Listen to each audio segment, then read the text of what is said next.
sa mga uwi mo na chocolate. Ang Siyempre. sarap nito, Lala. Tita Trixie, ano yung regalo sa'yo ni Papa na chocolate? Ano yung nalabas? Ano yan, Mikmik? Ang sarap niyan. Sa barko pala yung nabibili sa duty free. Nagsiman ka pa. Tapos miknik lang pala ang baril. Ano? Search! Itlog na search! Search! Dagdagan mo ba? Ay, hindi lang naman yan. Ito gusto ko Ay, ang flat tops. Oy, pretzel! Pretzel! Ito pa. Tuwang-tuwa ka, pretzel meron din sa tindahan! Ano yung flat tops? Oo, at least. Platas, Papa. Gusto, hindi pa ako nakatingin niya na platas. Sa'yo na yan!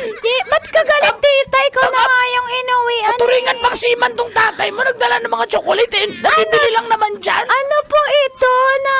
Ala, ang sarap na mo. Ito, ano? Ano to? Isa, curly tops, flat tops? Anong pinagkaiba niyan? Spelling! Basic! Ano to? Ano isa pa? Wow! Yum, yum! Wala to dito. Yum, yum. Yung inidip mo sa tubo. At least binilang mo Ay, kayo. demo ka pa. Teka lang, Hala, gusto ko ano rin. ba? Ba't- Papa, doon tayo sa... Ah. Mama,